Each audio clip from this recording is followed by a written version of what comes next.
probably wondering what these bands on our trees are.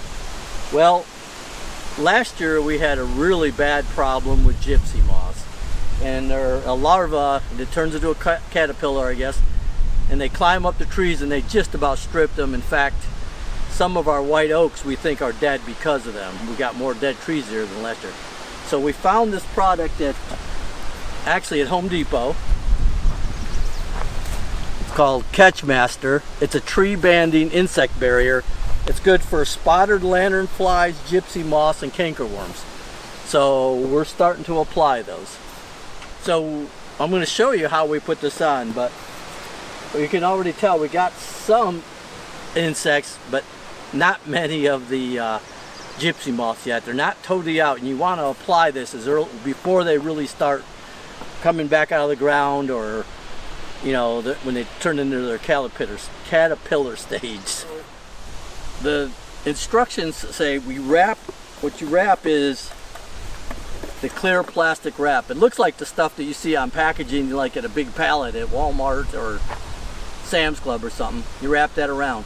But if the tree's really rough, they suggest put some kind of insulation under it to help take up the space.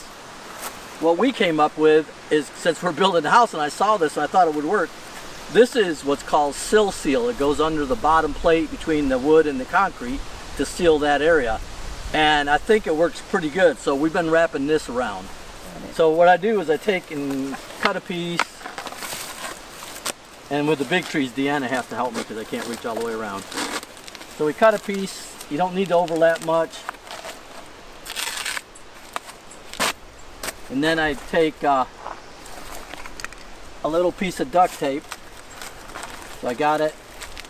Stretch it in nice and tight if you can.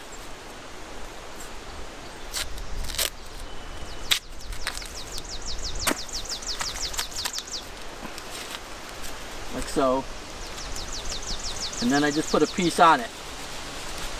And the reason that I tape this separate, and I'll show you the way I wrap it, is that if the tree wrap gets really covered with bugs, you're going to want to replace the wrap and the sticky stuff.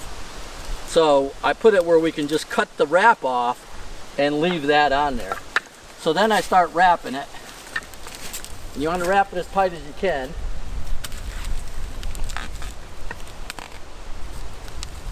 And I overlap the top about an inch or so, so that when I put the sticky stuff on, nothing gets on the insulation.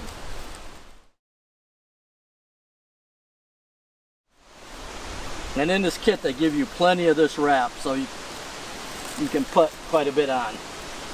You can actually buy the sticky stuff separate, because there's more cellophane wrap stuff than there is sticky stuff. Right, and I was going to get to that here.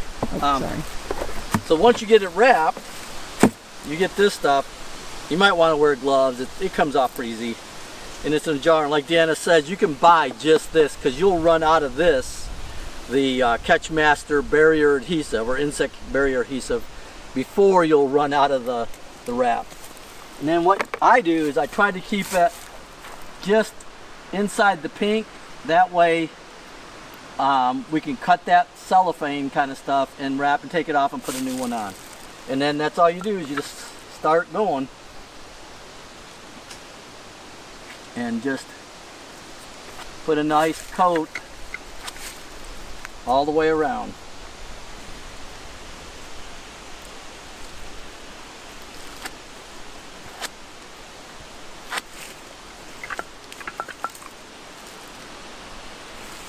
I think it probably works better when it's a nice warm sunny day too. This stuff's a little more pliable.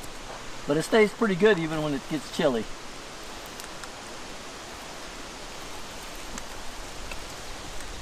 And that's that. So we'll try to do an update maybe in a few weeks to see if it's working. We haven't noticed too many of the gypsy moths yet. We're finding them, but they're still really small. But last year they just really devastated our trees. So I hope this idea helps, and we'll let you know how it works out.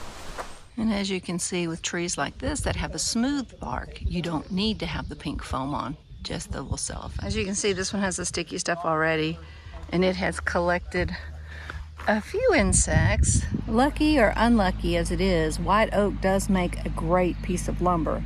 Our builder has a sawmill. We're going to take them and have them turned into lumber. So a couple of things about gypsy moths. They're cyclable, or cyclable, however you want to say it, but they are basically a 3-year insect. So they will come out in a caterpillar form, and that's basically the form that you're treating for, is the caterpillar form, because they eat the fire out of the deciduous tree leaves. They leave the pine trees alone pretty much, unless that's a last resort and they don't have anything else. So we're not going to treat our pine trees as much as we're going to try to do our deciduous trees. And if they start eating on our pine trees, we're going to treat them too. But luckily last year they didn't hurt our pine trees hardly at all. But as you saw, we've lost a lot of deciduous trees, and they're mostly the white oak. So back to the gypsy worms. Okay, like I said, they're cyclable. They come out for about 3 years. This is the 3rd year of the cycle, so we are hoping that this is their final year. Then they get some kind of fungus or whatever, and then they are dormant for up to about 10 years, and then you start the whole cycle again. So hopefully after this year, we will not have to treat them again for another 10 years. But you can hear them. If you saw our videos last year, you can hear them. You can hear them up there eating as they get larger. Right now, the ones that we've seen are very tiny. You can't hear them right now, but they'll get up in the top of the trees and they'll start chewing, and then they start pooping, and you get these little droplets of brown coming down out of the trees. Sorry, I can't hold it very still. After they're done eating, then they turn into the gypsy moths, which are white and brown. The brown ones are the males and the white ones are the females. We were hoping, because we didn't see very many white ones after a while, that they didn't fare as well this year, so that we wouldn't have as big a problem. And right now, we're being proactive because we lost so many trees. We're wrapping them, and all we've seen so far is the little bitties, and there haven't been that many. So we're hoping that maybe we're doing a lot of this for nothing, but better safe than sorry, because if we see some now early on in the season, then there's going to be more, and the ones that we have are going to get bigger, and they've already done a number on our little apple trees.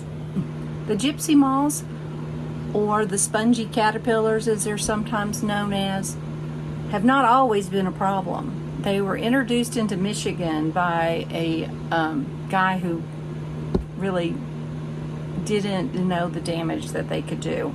So, and they have spread.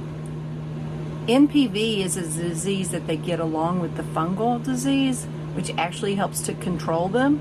So hopefully 2 to 3 years is when they're at their worst, and we should be getting down to the last year, and we'll have a little bit of a reprieve for anywhere between 5 to 10 years, and maybe even longer. It just depends. So we shall see.